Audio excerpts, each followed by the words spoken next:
Hello, everyone. Thank you for being here with us today. It's a very pleasure to have Professor Eshan Dave from New Hampshire, University of New Hampshire today. Thank you very much. It's a really honor to have you here as our last speaker and to close our symposium. Thank you for all the attendees.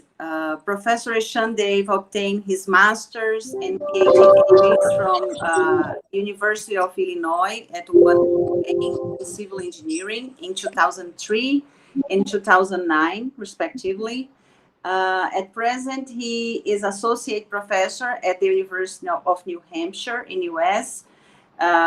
His research interests include performance evaluation of pavements and paving materials, development and implementation of performance-based specifications, resilient design of transportation infrastructure, climate variability impacts on infrastructure longevity, life cycle assessment, that's the main topic today, and code regions pavement operability and performance. He is actively involved in the TRB, RILEM, ASTM, and ISTE. He has a very long CV. It's just a brief introduction. So Professor Eshan Dave, thank you very much again for your time and for sharing your experience with us today. The floor is yours. Thank you again. Hey, thank you very much, Dr. Vasconcelos. And what I would like to do first, obviously, is to go ahead and share my screen so that everyone is able to see my slides here. And it's coming, just bear with me. So hopefully you should be able to see the presentation now. And very good. So first of all, I'd really like to thank Camila, obviously, but also all the folks at University of Sao Paulo for inviting me and letting me present this work at your symposium series, and really grateful for that opportunity. So as Camila mentioned, I come from New Hampshire, which is located in United States. So I just wanted to give a little bit of overview of where I'm coming from and where we are located, talk a little bit very briefly about the university itself. So we are in the northeastern part of United States, the region that is commonly referred to as New England. And then within that, the campus is located in relatively small town that is mostly a university. And we are the primary public university in this state of New Hampshire.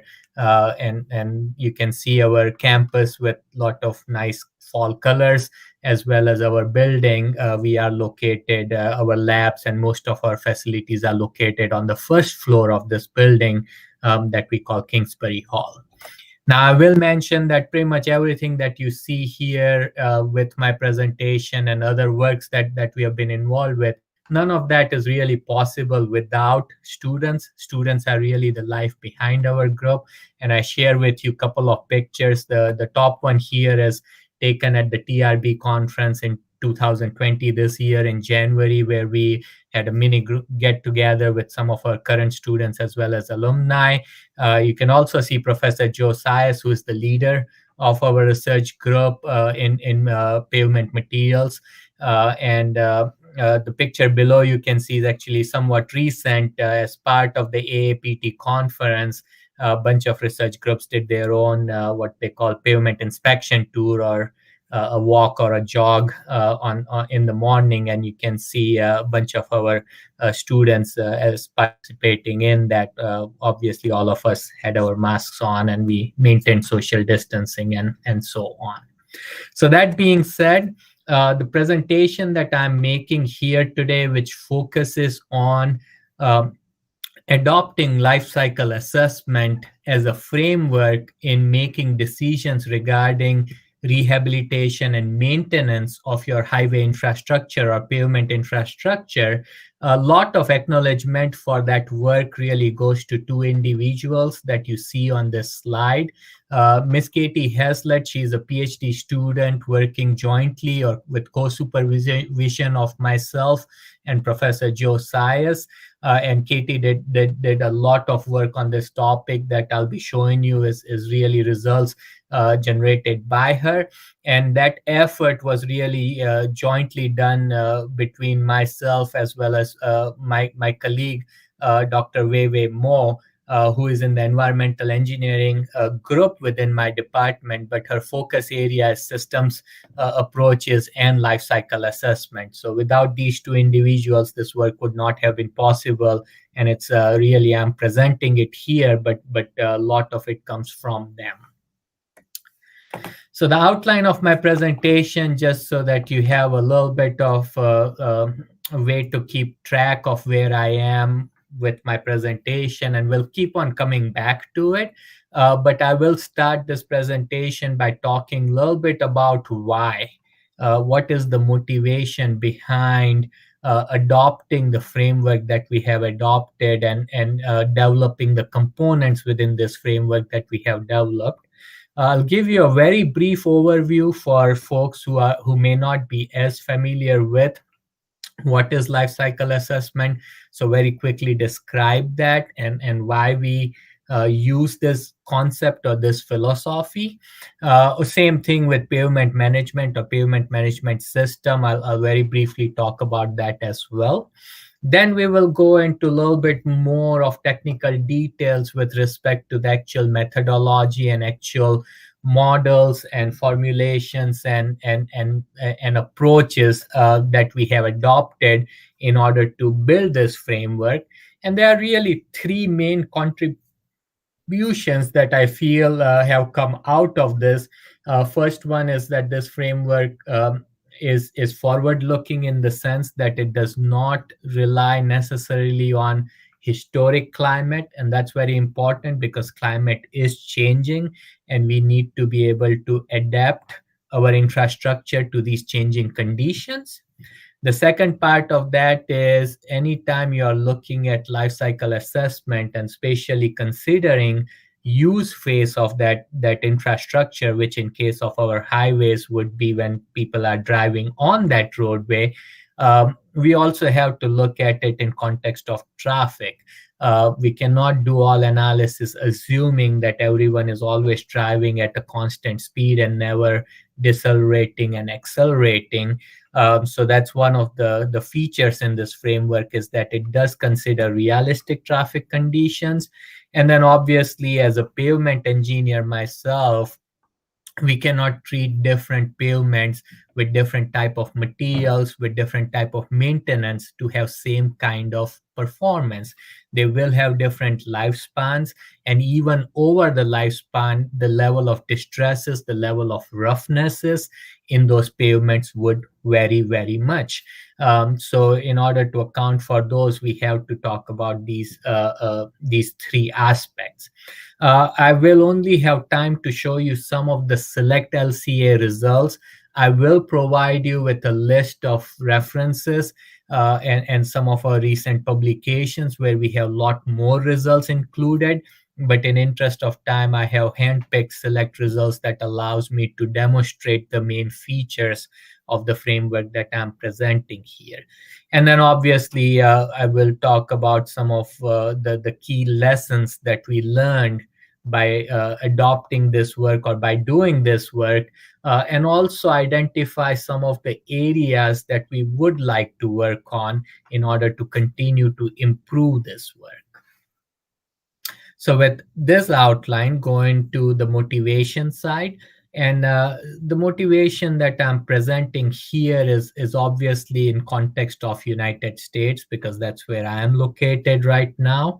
And so if we look at United States, it has one of the world's largest road network. Actually, as a country, it has the largest road network, largest paved road network, where we have about 7 million miles of total roadways, about 4 million miles that is paved and rest is unpaved. So in terms of kilometers, that's over 11 million kilometer road network.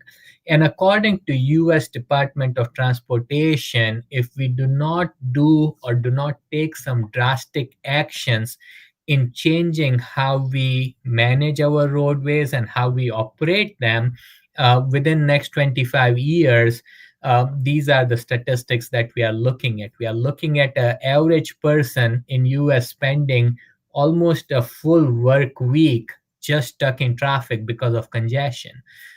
We are looking at about $160 billion of loss every year just because of people's delay time. In other words, they are not getting to work on time or are stuck in traffic, and because of excess fuel that we will be consuming because of those congestions. Now, you may ask, what has congestion necessarily to do with pavements? And I will say that a lot of congestion, especially in urban areas in US, are very much tied to pavements, because a lot of those are induced because of construction activities.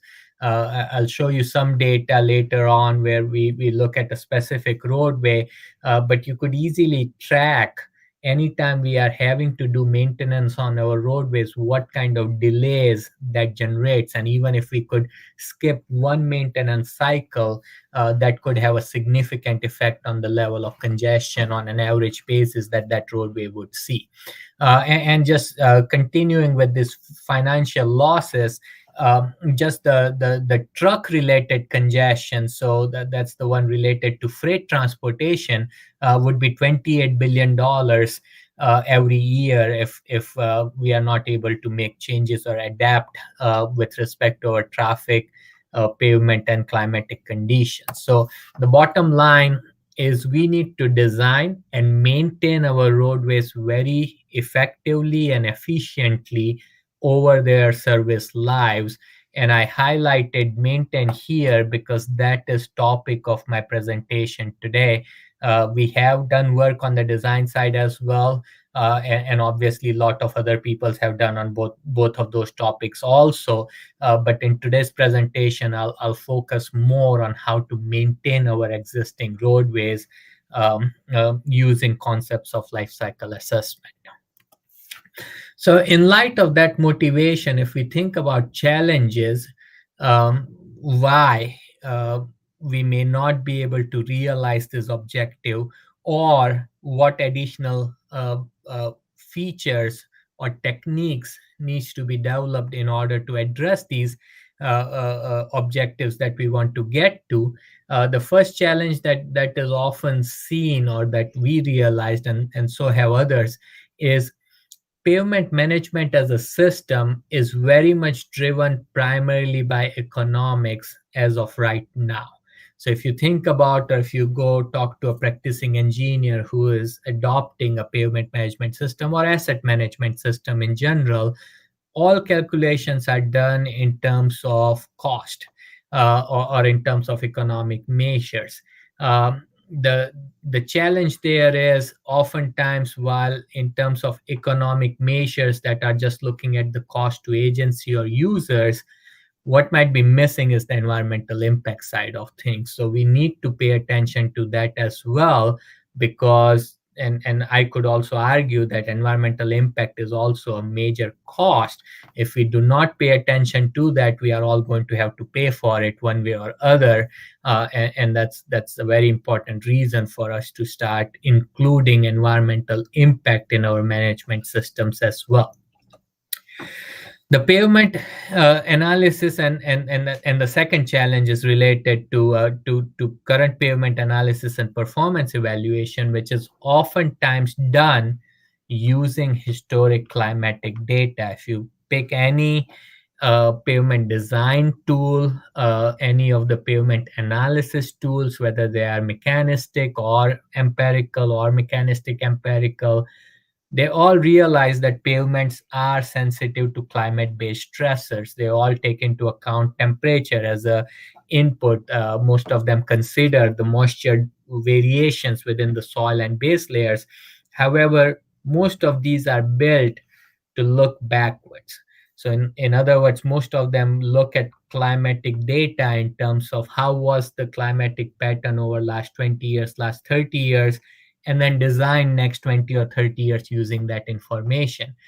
That is a challenge because now we know that that climate is not stationary. It is constantly evolving, it's changing, and we need to adapt to that.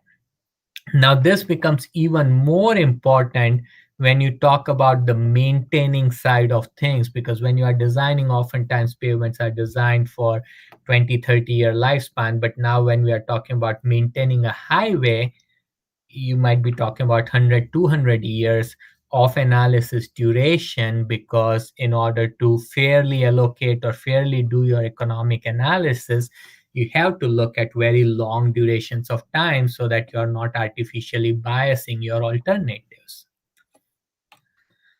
Continuing with the challenges, one thing that we have seen in literature and a lot of recent work is there's a lot of very good research that has happened on life cycle assessment, on environmental product declarations, on carbon footprinting, or on evaluation of greenhouse gas emissions in the area of pavements. Unfortunately, a lot of this work has been focused only within a smaller system boundary in terms of time, what is oftentimes referred by people as cradle to gate LCA. And what that means, especially for materials like asphalt concrete, is that you do all of this comprehensive assessment of greenhouse gas emission, the energy demand, the cost, but you only do until your mix is leaving from your hot mix plant. So you did consider all the previous phases, but you stopped at the point that you are actually starting to construct your roadway. And the drawback with that is, in our opinion, that's not a resilient approach, because you have to look at the user cost and user environmental impacts as well. As I'll show you in the presentation, both of those are significantly larger than what you would see in a cradle to gate type of analysis. So if you are looking at, for example, how many tons of carbon dioxide equivalent are generated for constructing 1 kilometer of roadway, and you only stopped at the gate, you are only looking at a very small piece of overall impact of that material on the environment, and same is true in terms of the cost as well. So this is a big challenge, and we are trying to overcome that in the work that I'm going to present here today. So in light of these challenges, the primary objectives of the work that I'm showing here is to develop a life cycle assessment framework that has ability to incorporate future climate projections, that considers realistic traffic conditions when you are trying to determine the user impact or use phase impacts, that has ability to do consequential analysis. And consequential analysis simply means that analysis where you could look at, if I made a decision A, what is the consequence of that decision over the lifespan that I'm simulating in terms of your cost, in terms of your environmental impacts, and so on. So what we are trying to do here is to have ability that we can do consequential analysis in context of different maintenance and rehabilitation strategies that might be adopted for your roadway systems. Now, obviously, this work is done in context of pavements and asphalt materials. So there are some specific pavement and asphalt material related objectives as well.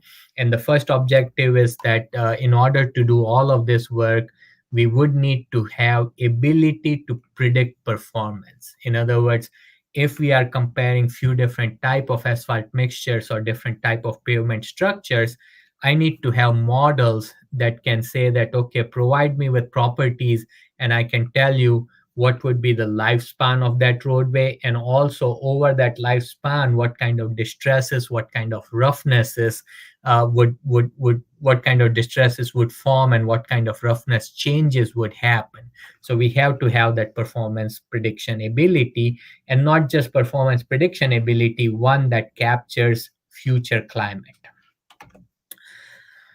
The second part that we have to have from context of pavement is, once we know that performance, we need to translate that in terms of things that are impacting your life cycle assessment parameters. And the primary parameters that we looked at in our work is cost, and cost is all encompassing. So not just cost for roadway authority, but also cost for users, and environmental impact as defined in terms of greenhouse gas generation or cumulative energy demand. So in order for us to do a comprehensive LCA, we need to be able to take this performance, translate it into changes in fuel consumption and corresponding emissions as your roughnesses of pavement change, and also as your driving characteristics change. And lastly, we have to have LCA inventory. So what this means is all the work that others have done in developing these inventories that allow us to do the analysis that, for example, goes from cradle to gate is also very important, because we have to have that analysis and those numbers also included in LCA. We are not ignoring that part. And so LCA inventory is essentially your database which one could use with known unit impact. So in other words, to produce 1 ton of asphalt mixture with certain mix design and certain type of binder and recycling and modifier, we need to have the inventory that tells us what that 1 ton means in terms of cost, in terms of carbon dioxide emissions. If you have to move that 1 ton of material from your hot mix plant to your construction site, what kind of impact that has, and so on. So all of those attributes have to be accounted for, and to do that, we have to have an inventory of life cycle assessment aspects with respect to pavement construction processes, material manufacturing processes.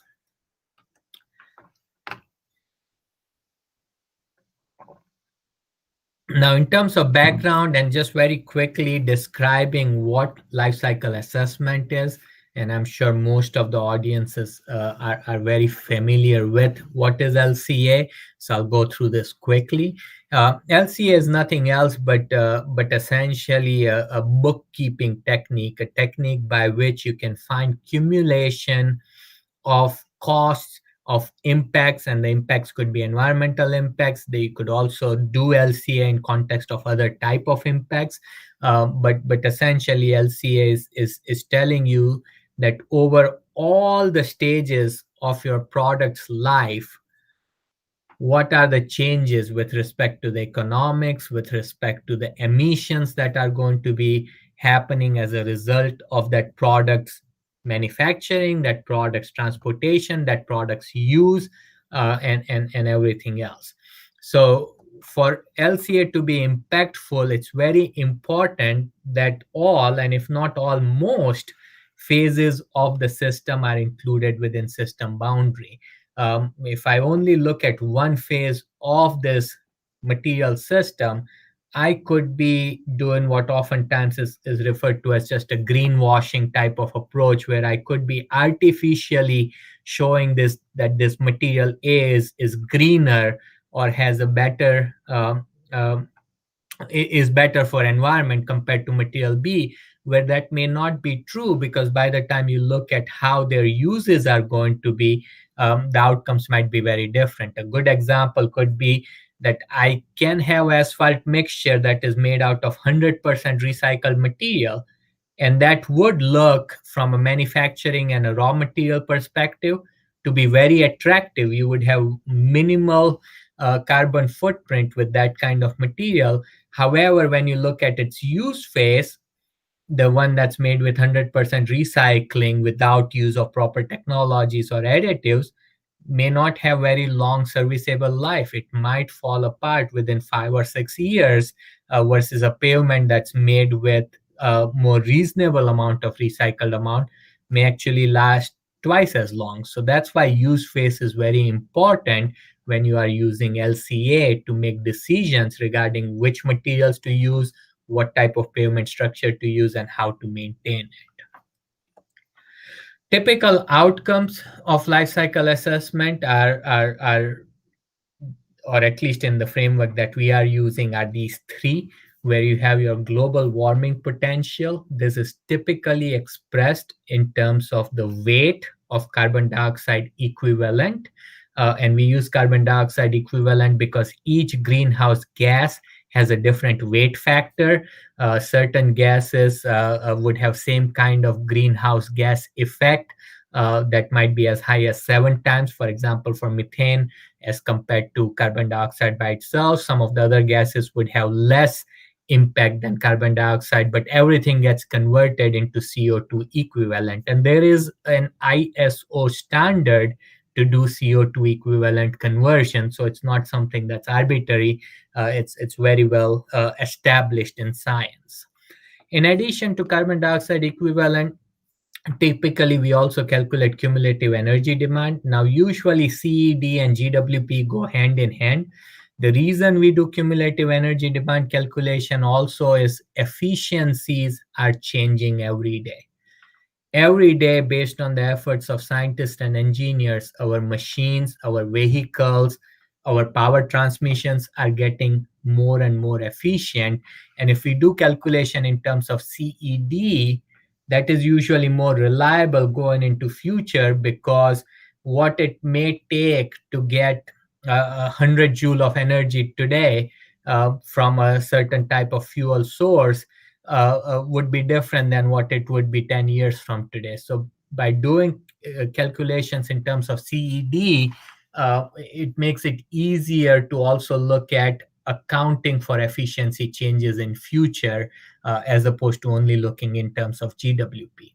And then lastly, but very importantly, LCA does not mean that we do not pay attention to cost or economics. Even today, and I'm sure going into future, cost will continue to stay as an important parameter in your decision-making process. So life cycle costs will be accounted for, and we will always continue to pay attention to those. Now, in terms of pavement management, once again, I'm sure most of the audience is quite familiar with this, but it's essentially an asset management technique where pavement management is nothing else but an optimization approach, such that you are going to try to do your maintenance, your preservation, your rehabilitation, and your reconstruction in a way that you can optimally maintain your roadway at minimal cost. And that's how we have always done it historically, where, for example, for preservation, we try to apply them earlier in pavement life so as to keep it there at a lower cost.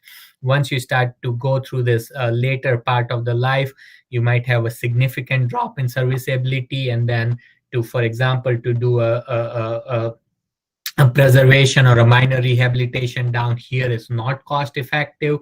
If you're already down here, you usually let it go to the point where you need to do a major rehabilitation or do a reconstruction. And usually the scale here is in some form of serviceability. And in our work, the scale that we have been using is really roughness with International Roughness Index.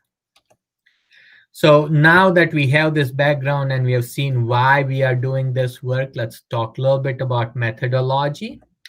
So general methodology in our case can be divided into 6 main steps. The first step is obviously to identify a project, because it's always important that we have the framework, but it's important to demonstrate it in context of a project, because then only it makes sense, and then only everything that I'm saying here comes into context. So we have to have a project and a domain over which we are applying this methodology. Also, we have to have baseline conditions, and baseline conditions typically in this case means what we have right now. Okay. So for this example that I'm talking about today, it's for Interstate 495, which is interstate is the top tier highway system in United States, and it's located in the state of Massachusetts. The section that I'm using as a case study here is a 26-kilometer long section, and fairly high traffic with 8 lanes. So 4 lanes, or at least minimum 4 lanes. There are parts which have even more number of lanes in each direction on this highway. The baseline condition that we have assumed is that there's no maintenance done on this roadway, and what we would get. Also, for comparison purposes, the other baseline that we have looked at is what if we assume that over this full length of highway, traffic is moving at steady stream. In other words, you don't have slowdown and congestion and stoppages and things like that. Next step, as I mentioned, with any LCA would be to have an inventory.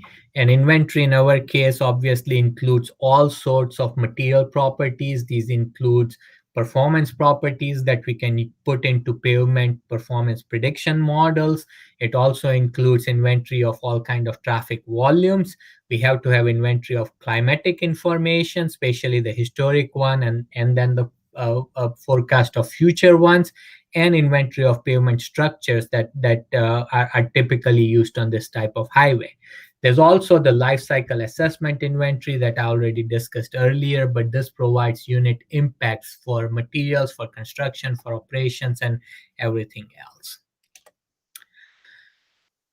Big emphasis in this work is to include realistic traffic data. So we have to have a module that handles that. And I won't spend too much time talking about these here because I have slides later on that discuss them.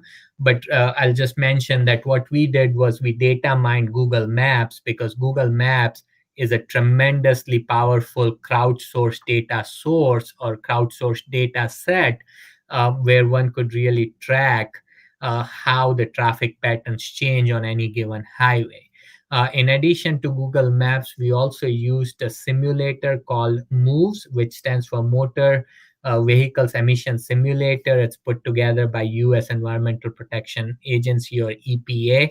And it's a system that for any vehicle type and class, given the climatic information, the roadway characteristics, and the power demand, it can really predict what kind of emissions that vehicle type would generate.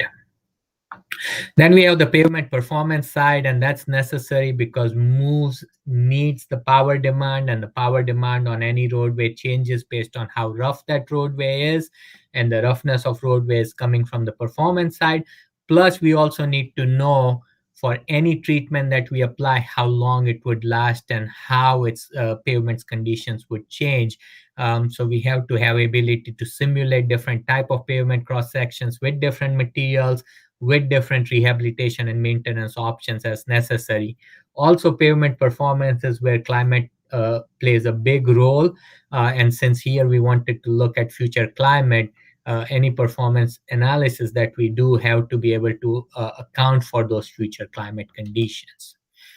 And then lastly, we have to do our LCA impact analysis. And that's really just taking all of these steps and putting them together and running your calculations to quantify your global warming potential, energy demands, life cycle costs, and also, if necessary, do some optimizations.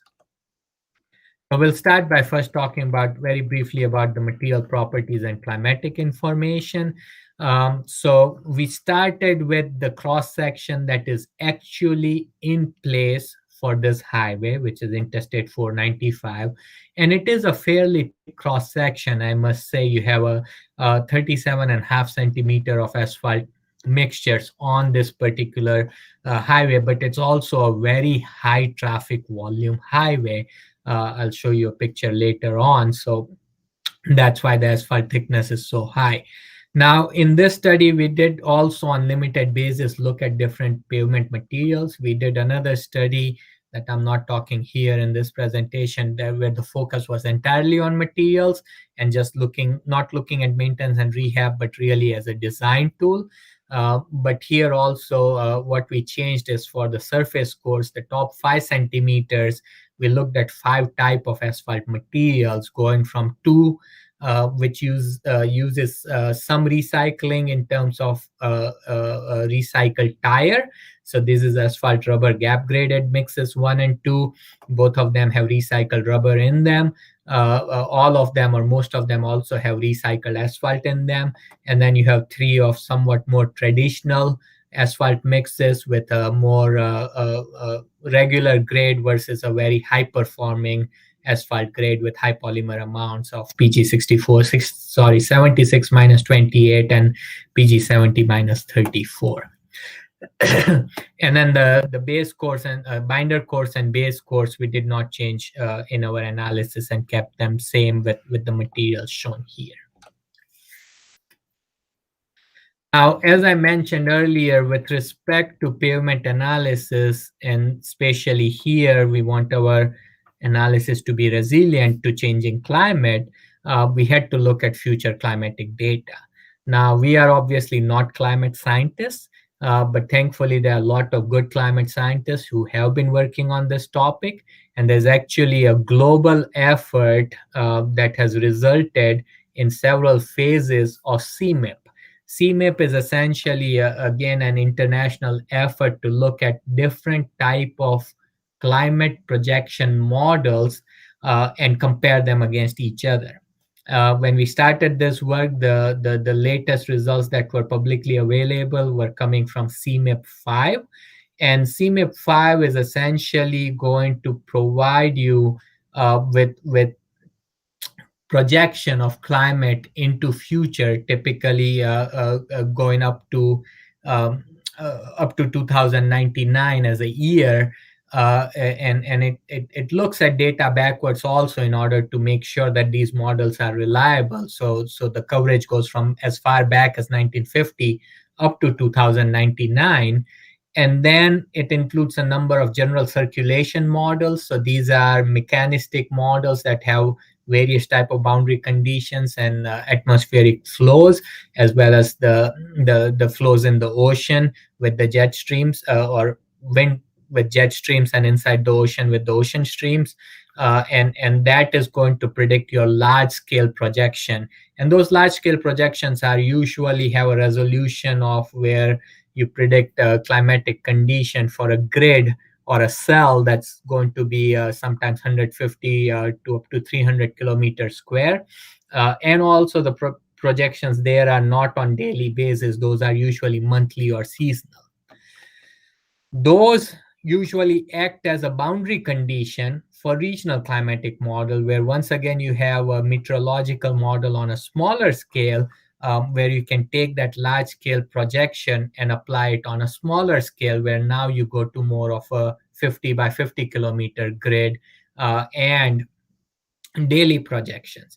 And then you have what we typically call statistical downscaling, where then you can downscale that further to the point where the final CMIP 5 predictions are at a grid of 12 kilometer by 12 kilometers. So each cell is 12 by 12 kilometer. And the resolution is daily. So it tells you daily maximum, minimum precipitation information going into future. Now, obviously, climate is sensitive to greenhouse gas level in your atmosphere. And so in CMIP 5, they looked at number of different scenarios. We looked at, or in our work, we considered 3 scenarios. You have the current emission scenarios, which assumes that the emissions pathway that we have had historically will continue going into future. Then you have a moderate emission scenario, which assumes that your greenhouse reflection level will stabilize at 4.5 watts per square meter by year 2100. And then you have high emission scenario that assumes that by year 2100, that reflective forcing level will reach as high as 8.5 watts per square meter. So you have those emission scenarios. Current emissions, we stop at where we are, and then just make it flat thereafter. 4.5 moderate increase, 8.5 very high or relatively high increase in emissions.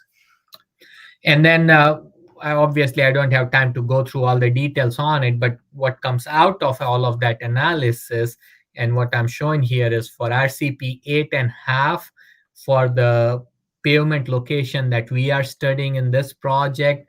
If you look at the daily maximum temperatures from 1950 to 1960, it looked like what you see on the top plot. And if you look at the CMIP5 prediction for that 8.5 RCP concentration, you are looking at the projected daily high temperature. Now, one thing I will mention is because of the scaling or upscaling and downscaling that happens during this process, you do lose certain level of day-to-day variability. That's why this looks like a much consistent pattern as compared to on top, where you have day-to-day variations which are much higher than these projections. Now, there are techniques where you can still handle that using a probabilistic approach. Obviously, in our work, we haven't done that yet. We haven't gotten to that point. But nonetheless, you get the idea that with changing climate, the daily maximums are much higher or significantly higher, easy to see on the bottom end, where here the daily maximums are almost never below 0 degrees Celsius versus up here in 1950 to 60, they were almost always every year reached to only about minus 10 degrees Celsius. So things are shown to have warming trend. Now, in terms of the realistic traffic conditions, and what I'm going to be talking about here is divided into 3 slides. So on this first slide, very briefly talking about how we were able to account for realistic driving conditions for this highway. And you can see a picture of that highway down here. As I said, there are 4 lanes going each way. This is taken during peak hours, and you can see it's a very heavily trafficked roadway, very high traffic volume, and as a result, fairly high congestion as well. Now, I'm sure many of you are aware that with Google Maps, you can plan your trip, and you can also see how the traffic patterns are changing. And this is our case example location, and this is just showing it on a given day between a certain time of day. So this example is showing how the traffic looks like on Mondays on this highway between 9 and 10 a.m. And we can very clearly see that there are portions which are uncongested, shown in blue. There are portions with slowdowns. There are portions where you have stoppages that are typically shown in dark red. And then you have red where you have like a stop and go type of condition. So good thing is that you can access that data from Google Maps pretty easily. And what Google Maps does is it discretizes by day of week and hour of day. So it has a distinct pattern on an average basis where 9 to 10 a.m. on every day is one type of driving condition, 10 to 11 is different, and so on. And they are different between Monday through Sunday. So every day of week and every hour of day, you have a pattern. So 24 times 7 is how many congestion or driving patterns that you have available. So this is how we were able to account or incorporate some of that realistic traffic conditions. Now, taking that, we also had to simulate a realistic driving condition. So now that we know that what are the accelerations, decelerations, stoppages in different phases, we had to map that onto different classes of vehicle. Now, luckily, there's been a major effort done in US through a strategic highway research program, phase 2, a study called NDS, or naturalistic driving study, where they literally monitored and instrumented thousands of vehicles and looked at their patterns with respect to traffic level, roadway type, and other attributes. What are the acceleration, deceleration, stoppages, and so on. And we were able to use that information to then map back, saying that, okay, if it's orange, typically on this type of highway, that represents that of a given 100% orange duration, that means 5% represents deceleration going from this speed to this speed, 10% represents acceleration going from this speed to this speed. Some other percentage represents a constant speed, and so on. So now that we have those traffic conditions, we are able to then look at what would be the horsepower requirement or power requirement change on the vehicles to represent those patterns. Now, for doing all of these analysis, we also need to have a very good count or very good knowledge on vehicle volumes. Luckily, again, in US, especially for Massachusetts Department of Transportation, they have an excellent traffic data management system where most of these highways are instrumented with automated vehicle counters. So we are able to connect into that system and get information with respect to how many vehicles of each class are there on a given hour, on a given day of week, and so on. Having both of those pieces, or all three pieces that I've talked on the previous slide, everything then that goes into moves, and moves, again, sorry, I don't have time to really go through each of these steps in detail, but with moves, what it allows you to do is, if you are able to determine what should be the power demand of your vehicle and the type of vehicle and the atmospheric conditions, then moves is able to predict what would be the fuel consumption and emissions associated with that vehicle. So what we did here is we looked at, through our pavement analysis, we knew what kind of roughnesses we had on a given roadway. We were able to look at the vehicle types through the MassDOT's data. And then there has been an NCHRP project done by Michigan State University, where they provided correlations between roughness and a vehicle class in terms of the fuel consumption. Using that information, we could predict what would be the vehicle specific power needed for each vehicle class in each state of acceleration, deceleration, steady state. And then all of that comprehensively goes into moves, and it allows you to make correlations. And I'm just showing a very simple one, just one example here, where it's showing how roughness of your roadway for this vehicle class would impact what kind of greenhouse gas it would generate at a given temperature, at a given speed, and so on. But obviously, for each power level, we would have a separate plot, and we'd have to accumulate all of that together. I picked this one because you could easily see in this case that as roughness increases, the level of emission also increases. So now that we have accounted for that, let's very briefly talk about pavement performance side of things. So in terms of performance, we here in this work really looked at 6 potential options, and they are somewhat artificial. I'll mention this. I'll come back to it later on, why I say they are artificial. But the first option was also a baseline option, where you would say we would do no maintenance on our roadway, and then when it gets to its terminal condition, we will reconstruct it. You could have some preventive maintenance, such as crack sealing or microsurfacing. So we had those 2 as an option as well, where agency would say that we will do crack sealing every year or every other year or every 3 years and see what effect that has. Microsurfacing, we chose 2 levels in terms of roughness. So the decision would be, once you get to a roughness of 2.2 meters per kilometer in terms of International Roughness Index, agency would trigger microsurfacing versus 2.5. And then we have 2 of more extensive rehabilitation, where you had cold in place recycling as an alternative, or mill and overlay as an alternative, and both of those are applied over 10 centimeter of your pavement depth. So that's the depth over which we would do both of those activities. Now, for several of these, we are able to use a mechanistic prediction. For example, obviously looking at do nothing and reconstruction, that's pretty easy to predict with tools like Pavement ME, where you are able to simulate that roadway. And Pavement ME also has some of these rehabilitation techniques and their transfer functions and analysis built in, like cold in place recycling, mill and overlay.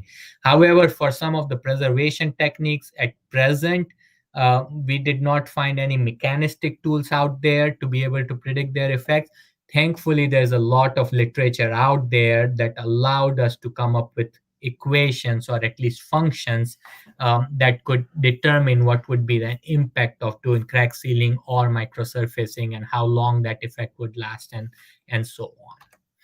Now, in terms of thresholds, I just put it here, but all of this is done with assumption that when your roadway is brand new or reconstructed, you get to your initial IRI of 1 meter per kilometer.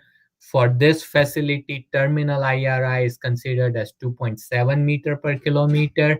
And in order to make sure that our results are not artificially biased because we chose too short of a life cycle, we always made sure that 3 full maintenance and rehabilitation cycle happened on every possible alternative, and that was chosen as the analysis lifespan. So what does it look like when you are doing all of these alternatives? And I'm showing 2 plots here. I apologize, they're a little bit busy, but what you have on top is everything is shown in terms of time versus roughness, and everything is shown with multiple plots here, and each plot is representing your different alternatives, where red line is do nothing and reconstruct, light blue is showing what happens if you just crack seal. You have microsurfacing at 2 levels, CIR, mill, and overlay. The main difference between top and bottom is that top is assuming that your historic climate would repeat itself going into future. Bottom, on the other hand, is actually simulating using your forecasted future climate. So that's the main difference. And I don't expect you to really see all the differences between these, but bottom line, you can at least see that the historic and future will have different type of performances between different alternatives. And it's a little bit easier to see when we look at it for just 2 alternatives. So you have red line, which is do nothing and reconstruct. Blue line is mill and overlay. Alternative, top with historic climate, bottom with future climate. You can clearly see that in future climate, your 3 full cycles happen much sooner than the top plot. You can right away see that their timing is also going to be different as to when they happen. But at the end, you are seeing almost 50 years of difference between a repetition of 5 cycles of same activity between future and historic climate, showing that if you took historic climate data and did your performance prediction, that would not be sustainable economically, because you will over predict your lifespans. So now in this last part of presentation, and I'm almost done, this will only take about 5 minutes or so, I'd like to show you some of the results, select results from this work. So first result I'm showing here is just showing what's the difference in the global warming potential caused by construction, maintenance, and operation of this highway, operation being all the vehicles using it to travel over it. And what we can see is that on this particular case, we are seeing about 6.5 or 6.4% increase in global warming potential. Now, that doesn't sound like a lot, but it's going to be cumulative. And if you look at the actual numbers, this is just the difference on a monthly basis, right? So every month, we are looking at about close to about 4 or 5 gigagram of CO2 equivalent generated more when you account for realistic traffic condition, and then you start to accumulate it over years and decades and centuries. That becomes a tremendous difference. So while it looks like just 6.4% in terms of actual CO2 volume, it's a fairly large difference. Now, in terms of cost, and we have a lot of lines here, so let me just get everyone oriented a little bit. What we are looking on vertical axis is what is the total equivalent annual cost. So this is all normalized to annual cost, considering your interest and inflation, so that discount rate is built into it to calculate your cost on an annual basis to make a fair comparison between alternatives. And what we are looking at here is 2 sets of results. I'm only showing you results in order to fit on a slide for cross-section 1 and 3. Cross-section 1 is made with asphalt rubber gap graded surface. 3 was a 64-28 super pave mix. Everything else was the same between them. And the green portion of bar represents the cost, that is cost to users in terms of vehicle wear and tear, fuel cost, and any other cost that drivers would have. Now, obviously, that's cumulative. So every driver would not have this many $1 million of cost. Each driver's component would only be a cent or few cents. But if you account for all of their costs, then you can see what impact it has. The yellow or the orange portion represents what was the cost, that is owner's cost. In other words, the roadway authority or administration that has to own this facility and maintain it and construct it, what is their cost. And there are a few things that we can notice. First thing that we can notice is the operational cost changes drastically depending on which method you use to maintain your roadway. And the difference could be as high as about 18%. Agency cost could be as different as 40% depending on which material you use and which type of maintenance and operation you use. And 40% is a tremendous difference if you think about it between different alternatives as your annual cost that the agency has to spend to keep that roadway open. I'm showing that same information slightly differently here. So these are just the agency costs shown as a table. And again, you have multiple cross sections, but for simplicity, let's just focus on cross section 1 and 3. And you can see their alternatives to maintenance and the cost in terms of millions of dollars. These are all in terms of, not in terms of equivalent annual, but net present value. So everything converted to today's dollars. And you can see that one thing that's evident is that using future climate data, things are going to be a lot more expensive to maintain compared to how they were in past. So this right away tells you that in future, we are going to need more money, even if we did everything else as same as we have done in past. The other thing that we can also see is that the cost does change between different cross sections and mixtures. So depending on the cross section 1 versus 3, the difference in the cost on top and bottom are not always same. So that's another effect that future climate would have. And in this particular case, the ranking did not change. In other words, the mill and overlay and CIR came out to be most economical options, and that stayed same. Now that's just this highway. It's likely that for different highways, that may not be the same case. Now, we also looked at things in terms of climate change difference only. I already touched on it, but I just put some numbers here. Just because whether you are using historic climate versus future climate, for some of these alternatives, your cost differences could be tremendously different. And that's why I mentioned that we have to be careful about which strategies could be resilient going into future and which may not be. In this particular example, mill and overlay and cold in place recycling were more economically resilient. Their values or how much it would cost for those two did not change as much with future climate, versus some of the other techniques, they would change quite drastically.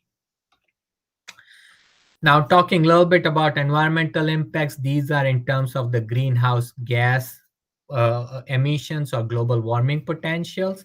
And once again, the plot is done same way as before. So the green part is the emissions from the users. Orange part is emissions related with the construction and maintenance of the roadway. You're seeing two cross sections, multiple strategies. What we saw is between the strategies, you could have as much as 20% difference in global warming potentials. And between the maintenance strategies and cross sections, you can have as much as 70% difference in your global warming potential, depending on which maintenance strategy and materials that you adopted as an agency. So obviously a tremendous potential to optimize your options. Bottom line, and I'll just summarize or close my presentation with these two slides here. First thing that we learned through this exercise is that use phase should not be ignored. There's a substantially larger global warming potential in use phase.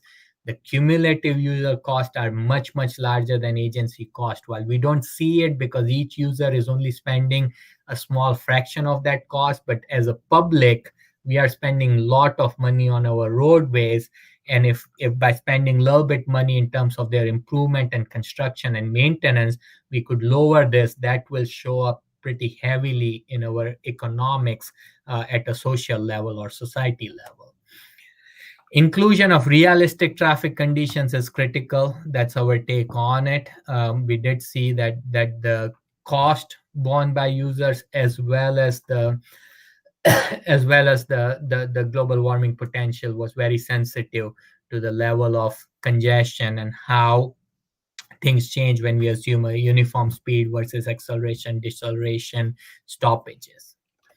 As I mentioned, on a monthly basis or in general, we saw about 6.4% increase for this one highway. Now just imagine all the highways all over the country, that's going to add up very drastically. And also over the course of longer duration, 6.4% is still a significant difference in terms of the greenhouse gas volume.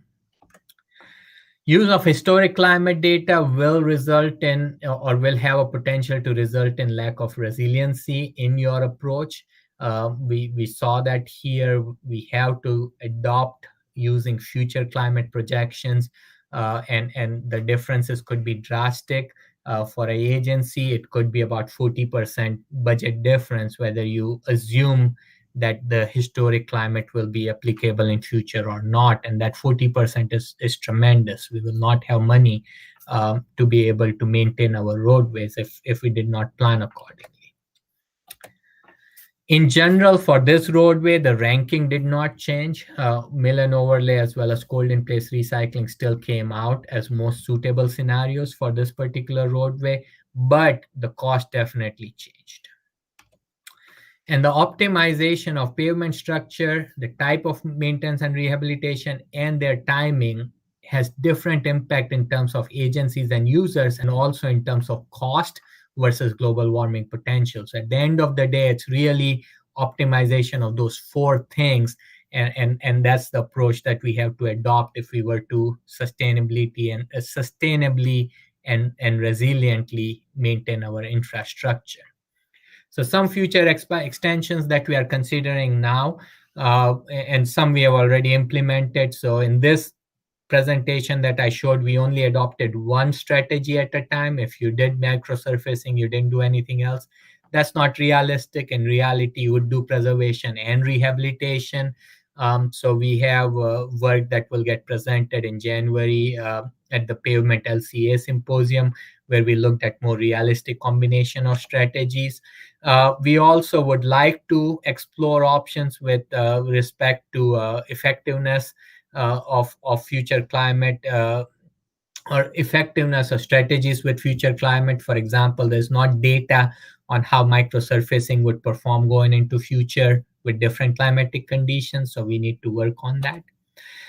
We would like to adopt probabilistic approach, especially for future climatic projections, because they are probabilistic, right? Right now, all of this is done with a probability of 50%. In other words, we picked what would be the average conditions, but that's not realistic. In reality, we have variations, and so we would like to expand this to use that kind of approach. We can always improve the operational impact component. There's some really good work that has happened recently in US at University of Nevada, Reno, as well as in England at University of Nottingham, where they have instrumented vehicles. They have improved their simulations to predict emissions with respect to pavement conditions. So there's a lot that can be done to improve the operational impact component in our framework. And then lastly, this is all done on a project level pavement management, but reality is that agencies have to look at this in terms of network level pavement management. So the framework really needs to be expanded to do it at network level. Here are some of our references that have come out of this work. And it's really a building of work where we started with one piece at a time and continue to add on. obviously it's work that we are continuing to be engaged in. So things are coming out as we continue on. But here's a list if you are interested. And I would just very quickly like to once again acknowledge the opportunity provided by University of Sao Paulo for me to make this presentation, and also support that we have received from UNH Center for Infrastructure Resilience to Climate, as well as Minnesota Department of Transportation in support of some of this work that I presented here today. And with that, I would like to thank you for your attention and thank you for hanging in here. I know this was a long presentation, but I will stop sharing my screen here so that I can answer any questions that you may have. Thank you very much, Eshan. It was a very nice and comprehensive approach and presentation. Thank you very much. We have already a couple of questions here. The first one is from Zila Mascarenhas. She is a graduate student.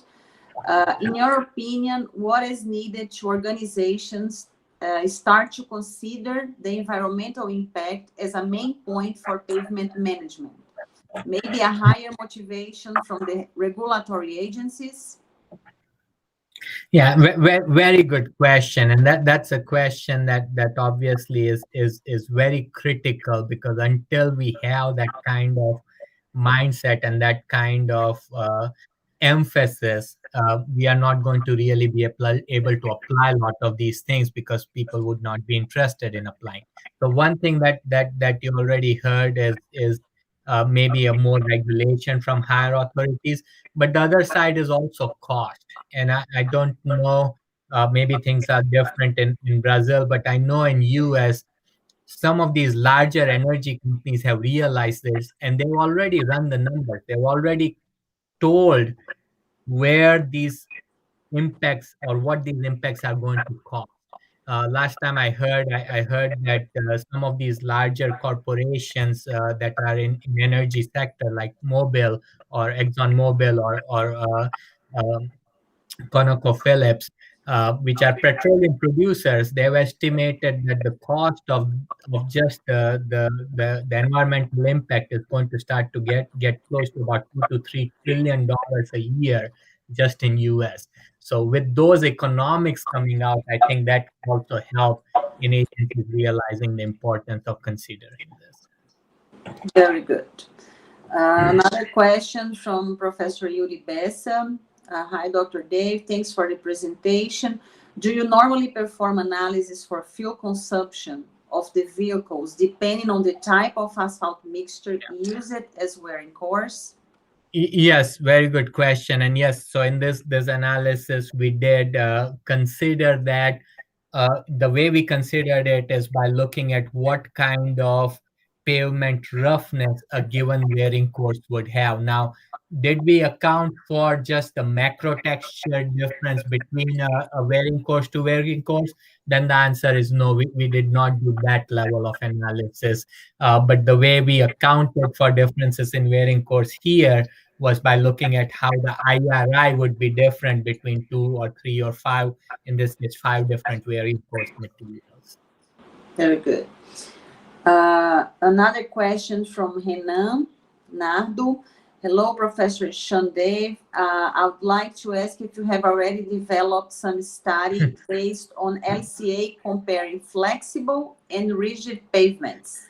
Good question, and let's see. No, we have not. And would we like to? Yes, we would definitely like to do that. The reason we have not is also dealing with inventory.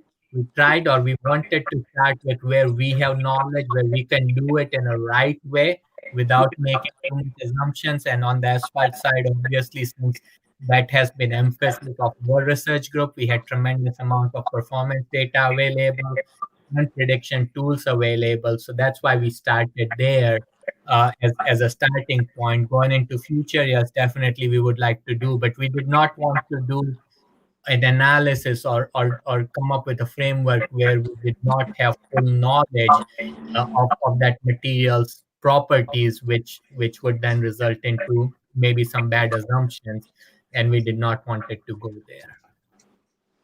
Renan put another question. I would like to ask about how do you compare hot mix solutions with cold mix solutions for pavement maintenance? Very good question, and as Dr. Vasconcelos would know very well, I'm a big fan of cold in place recycling. It's a technology that I feel is underutilized. I have seen tremendous performance from cold recycling, and I feel that the main barrier in cold recycling is more to do with lack of experience than anything else. But thankfully in US here we are seeing more and more of cold recycling, and I feel that our study here also showed that even on this very high traffic volume roadway, cold in place recycling is right there, right together with hot recycling approaches. And again, keep in mind, as we continue into future, as vehicles become more and more fuel efficient, these results will change, where PIR may become even more um, resilient option as compared to hot mix option. But yeah, that's my take on the cold recycling. We have another question from Professor Adalberto Faxina. Great presentation, Eshan. Do you think that environmental impacts on road performance will force us to develop more advanced materials such as improved asphalt binders? Very good question, and I think so. I think innovation comes from need, and I think with these more and more awareness of environmental impacts, it already has. I mean, we have not been involved with this work, but I think USP may have been involved with some of the work with bio-based binders, where more and more people are now exploring alternative materials that are coming from more renewable sources, recycled sources to pavements, but not just that. At the same time, also have higher performance than traditional options. So I am really hopeful and very optimistic that the demonstration of the environmental impact side of things will help us continue to move towards more innovative materials. We hope so. We hope so. Yeah. Now, I personally have two questions. The first Sure. one is, how is the implementation of the life cycle assessment by the state agencies in the rehabilitation projects in US? Now in US, I don't know of any agency that has adopted life cycle assessment in rehabilitation. Good news is almost all agencies have adopted life cycle cost analysis in rehabilitation. So that's step one. That's good because we have at least started to think about life. At present, Federal Highway Administration has actually opened a whole office dedicated on looking at how we can use life cycle assessment within pavement design, maintenance, and rehabilitation. So my estimate is, and California Department of Transportation is right at the forefront of it, with University of California, Davis actually developing a LCA-based tool for Caltrans. My estimate is that within 5 years, we should at least have one or two agencies in US that will go to LCA, and I'm hopeful that within a decade or within 10 years, that starts to become more of a routine practice. But unfortunately, as of today, we are not there. Good. And the other question I had is, do you usually account on your studies for the uncertainty of the inventory data? Yeah, very good question. And yes, so in general, we do. We have one of the publications that was listed on there. We actually had a whole bunch of reliability analysis conducted, or at least the probabilistic analysis conducted, that also included things like what happens to fuel efficiencies, what happens to fuel cost, because all of those things are uncertain. And obviously, anything else that's in your inventory is also uncertain. So we have done that and shown what kind of effect those would have. It's not exhaustive. I think that was first step, at least for us. Others have done much more exhaustive analysis. going into future, that's why I mentioned what we would like to do is really change our current framework where we are doing everything in deterministic way into probabilistic. Very nice. Guys, we still have two questions here Yeah. on YouTube. The next one is from Professor Tiago Aragão. Great presentation, Eshan. As the countries talk on carbon credits or other ways to control emissions, do you foresee the consideration of such factors into analysis like the one you've shown today? 100%, and it's a very good point. I actually had some good conversations and hopefully in future some collaborations with some researchers in Scandinavia, because that's one thing that they are looking at, especially as they are looking at their construction projects. They are wanting to build in carbon credits into the project cost itself in order to look at where it could be offset, or alternatively how they can set up toll prices to offset some of the carbon associated with a certain bridge or a certain highway. So that's something that we have to do with the carbon credit approach. We can try to at least be fair in terms of alternatives. Good, nice. Another question from Rafael Martins. Great presentation, Dr. Eshan. Looking at the diversity of binder and mixtures used, worth it to invest more initially to increase the life of the pavement and decrease OPEX? Yeah, it's a very good question with respect to CAPEX and OPEX. So how do you balance it out? And the honest answer to it is it's going to be always cheaper if you could do significantly higher initial investment. But the reality of situation is we have finite amount of budget, especially for on the public side, because that is also tied to the tax revenue. And so it's very difficult to convince administrators and general public to increase the tax even for 2 years to do a larger investment to get a longer and lower maintenance cost later on. But yeah, in general, you would always have a better. Yes, the answer is it was worth to invest higher initially. Can we do it practically? Unfortunately, That's a key point. yeah. I do not see extra or further questions on YouTube yet. Okay. But we have a short delay. But I want to thank you very much again for your time and for sharing your experience. For sure, US is much more advanced on the LCA analysis. We are starting thinking on that, Nice. but it's always nice to have your inputs. Thank you. Apparently, we have another one. Let's see, Gustavo. I do not see any other question. Okay. But I'll ask Professor Adalberto. He is the coordinator of the graduate program in transportation engineering from the University of São Paulo in São Carlos. As we are on the last lecture, we put also a message here on behalf. Let me check the message. On behalf of the graduate programs in transportation engineering of the University of São Paulo, I thank you, Professor Eshan, for your excellent presentation and for the time you dedicated to us. I guess I'll pass the word to Adalberto so he can make the closure of the symposium. Thank you, everyone, for the time, and thank you so much, Eshan, for your time and for sharing your experience. My pleasure. Thank you. Hello, everyone. Thank you very much, Eshan, for staying with us. It was a pleasure to have you here with us today.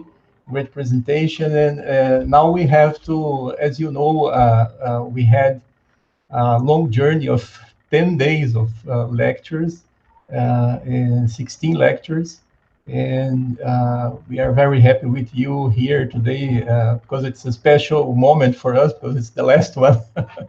So thank you very much for staying with us. And I have a very brief speech for this closure session. I don't know if it makes sense in this kind of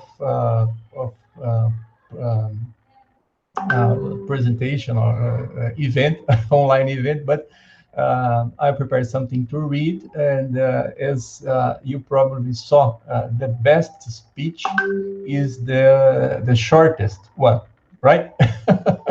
So let me read this, and then we can go to the end of our symposium.